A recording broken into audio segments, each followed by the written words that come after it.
Hello everyone, myself Dr. Jyoti Gangurde, Assistant Professor of Zoology. Uh, I'm going to teach you the subject that is entomology, paper that is ZOT 231.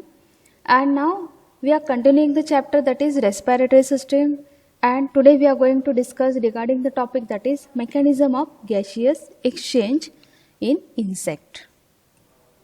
So here the mechanism of gaseous exchange along the tracheal system, which can be divided into two parts.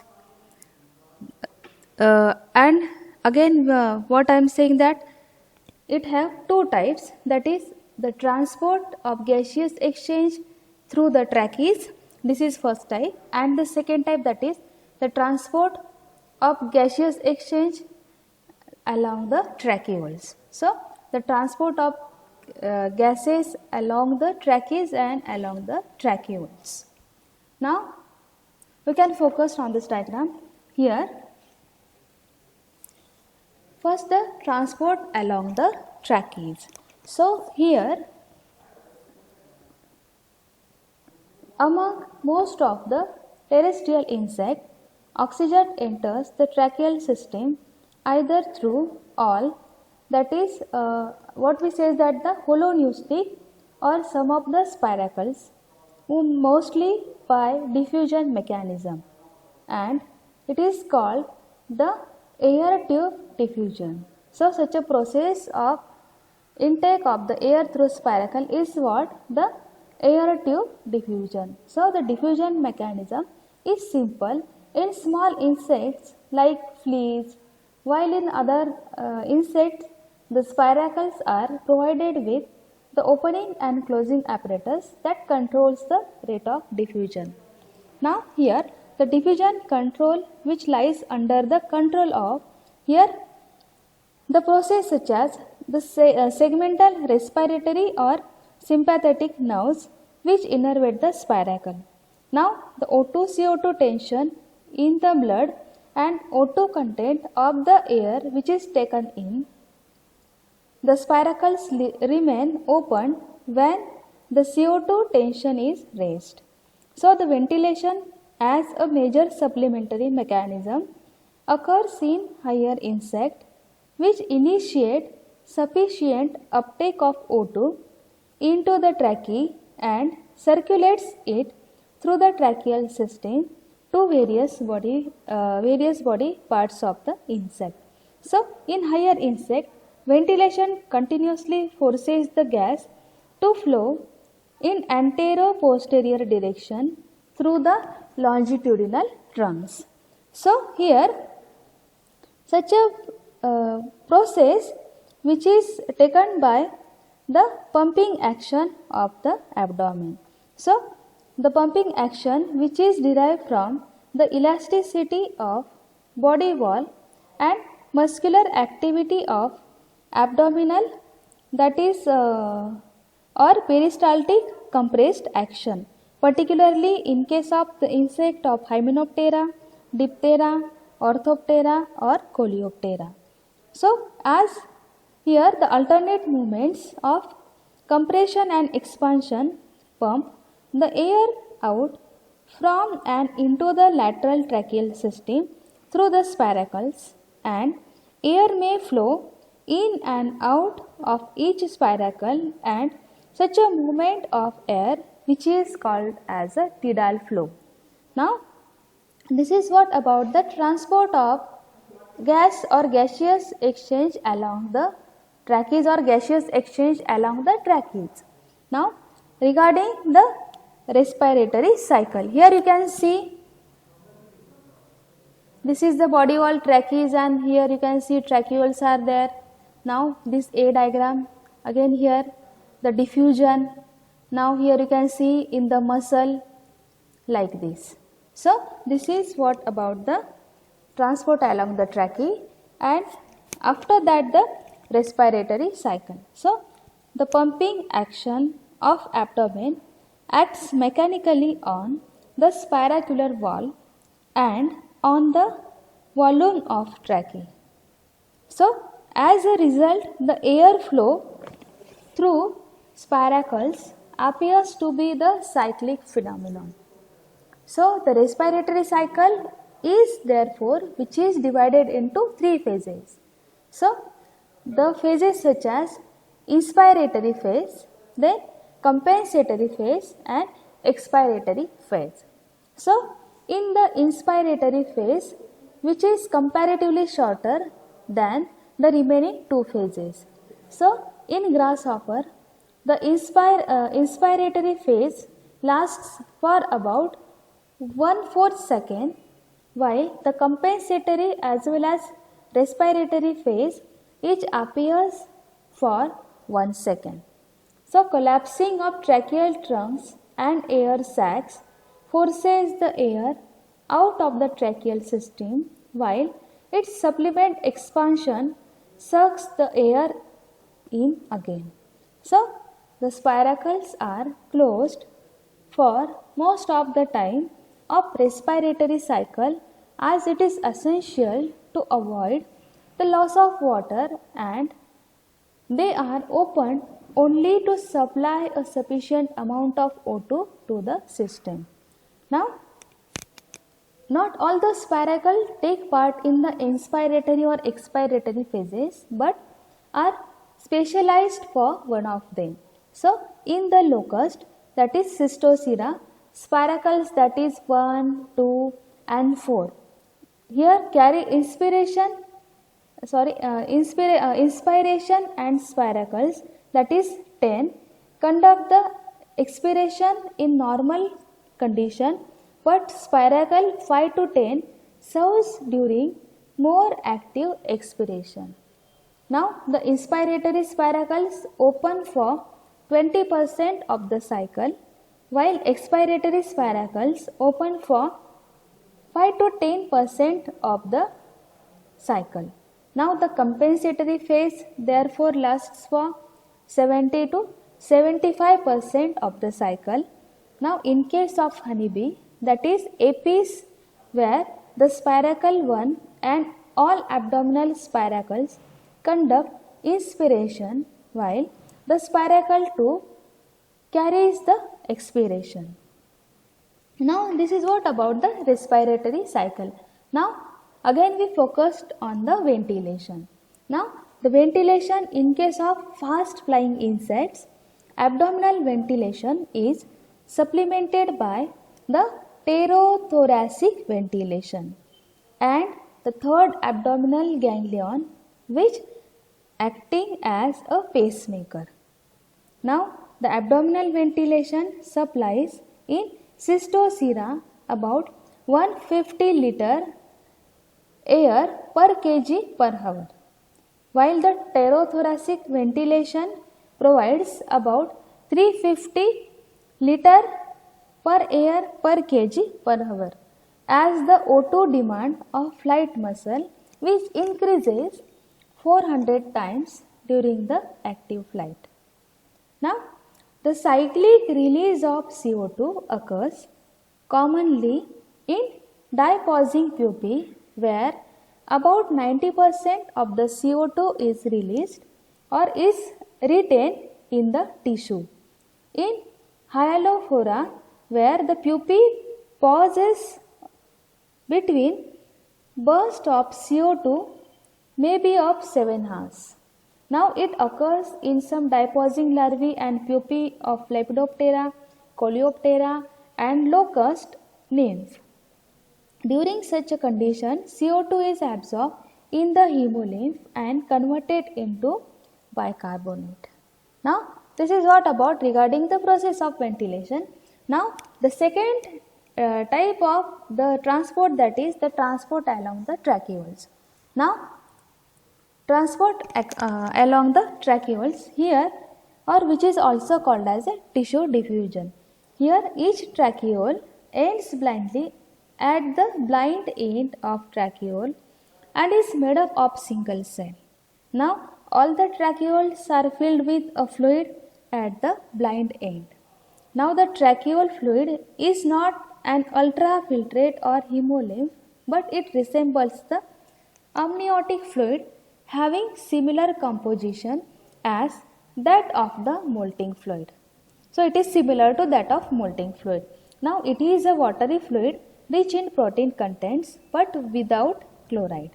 Now it is replaced by active transportation or absorption but not by a process of osmosis.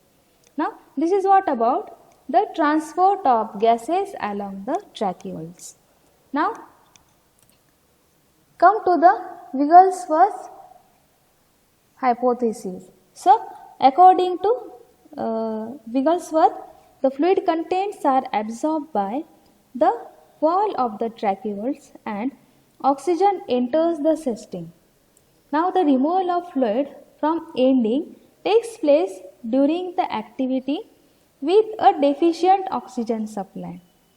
This removal is brought about primarily by physical forces produced by the products of metabolism, which are not immediately removed or oxidized at the site of activity.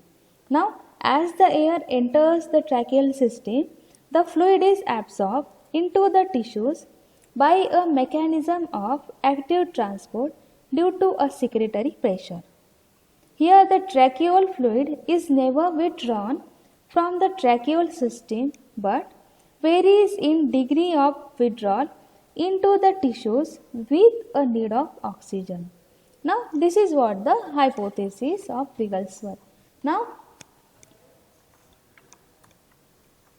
the next point, that is aquatic respiratory organs. Now here the aquatic insect possess closed respiratory system in which the spiracles are closed and especially modified integumentary structures.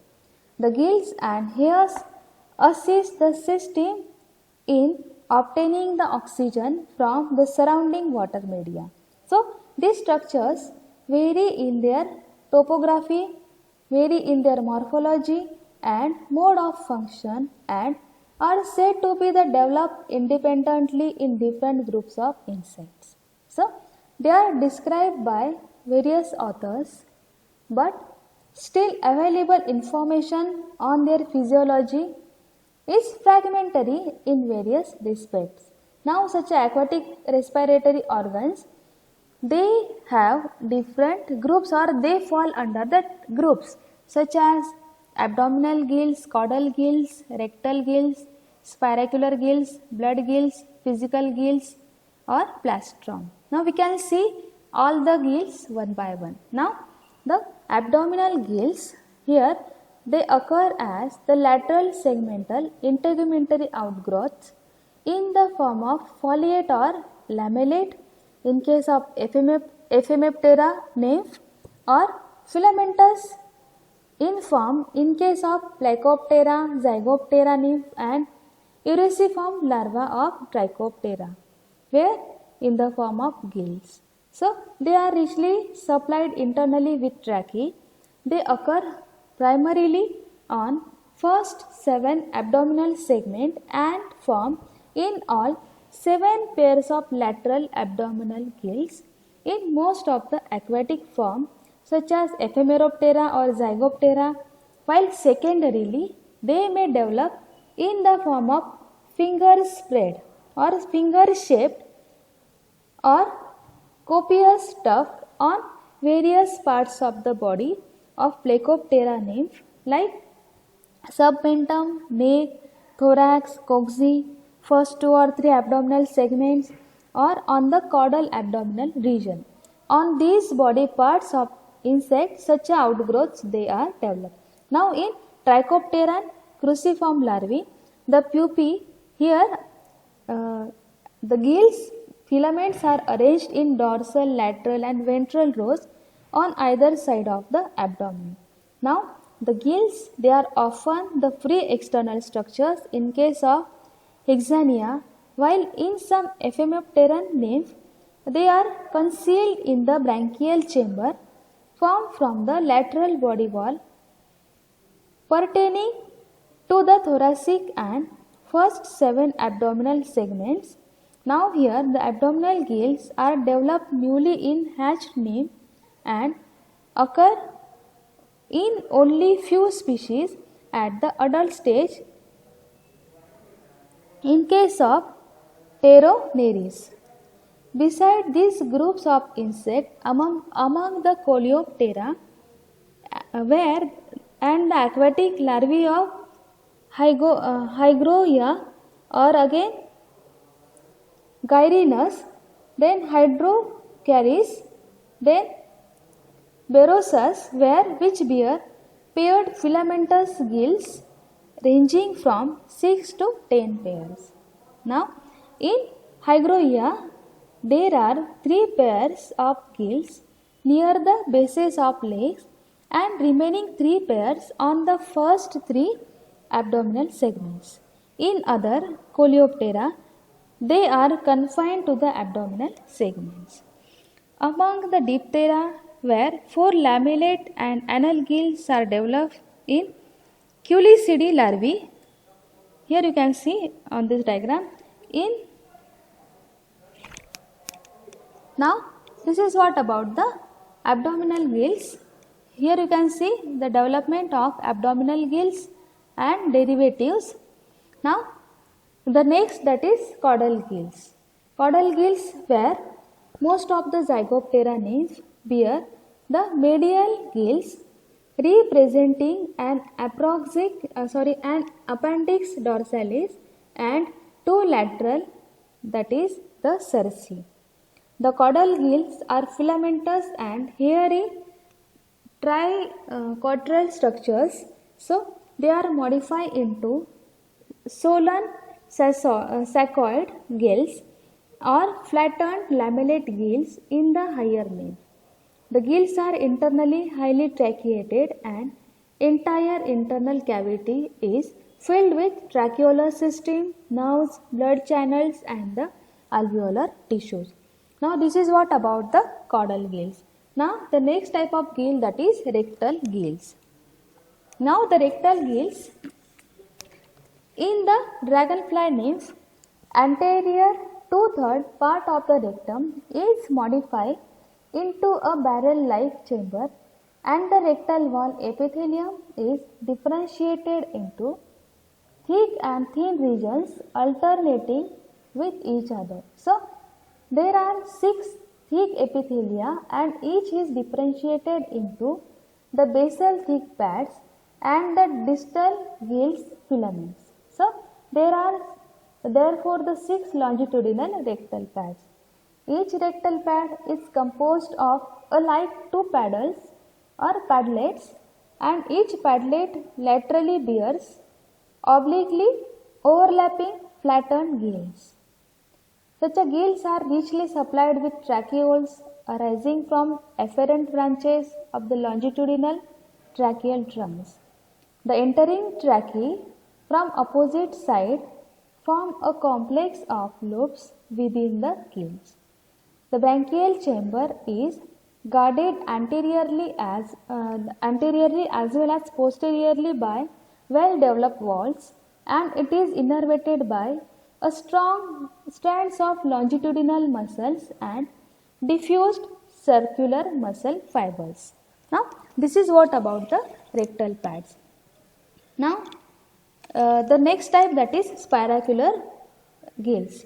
Now, the spiracular gills or the spiracles of such a kind of gills are 1 or more pairs and bear long filament-like processes in the aquatic forms of beetles and that of the dipteran families, that is Tipulidae, then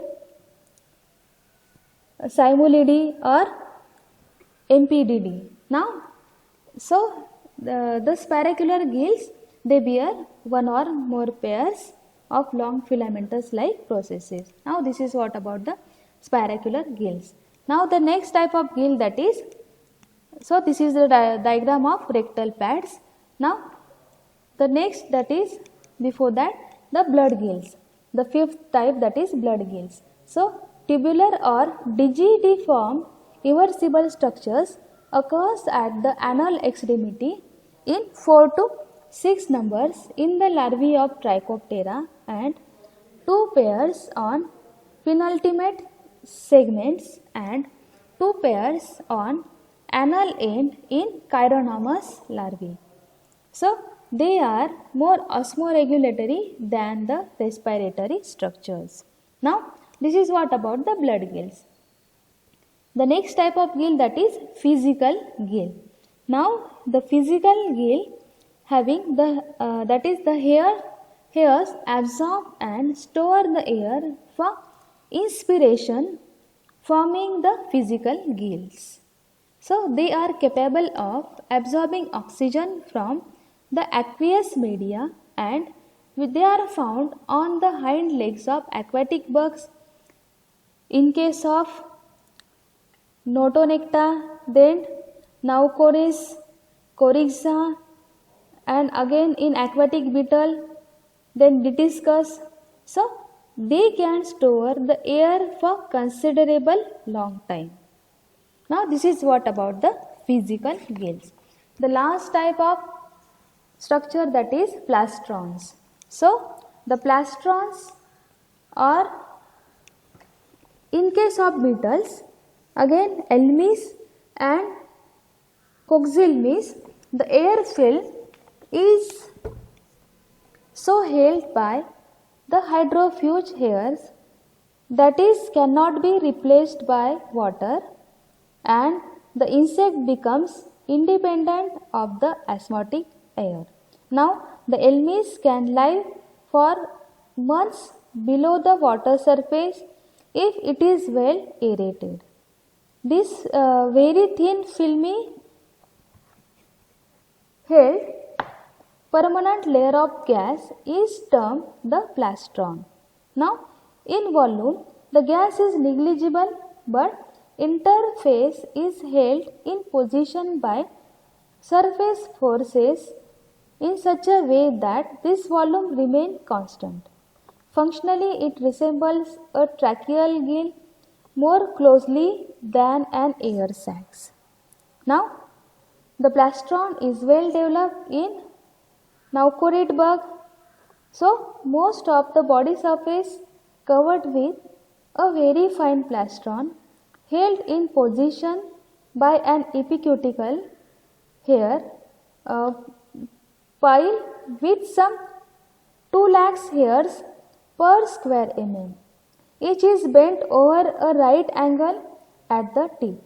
The spiracles are protected by a screen of long cuticular filament beset with fine hairs. So, they open into the chamber from which radiating channels runs outward in the form of rosette. We can also focus on the diagram, so you will clear the explanation. Now, these channels communicate with the exterior with plastron by minute opening along their course. Now, the whole structure is being lined by a very fine plastron hairs. The plastron needs no renewal. So, this is what all about the gills. Here you can see the hair-like processes or plastron hairs. This is the cuticle. Now, this is what about the chapter, that is respiratory system. Okay, thank you so much.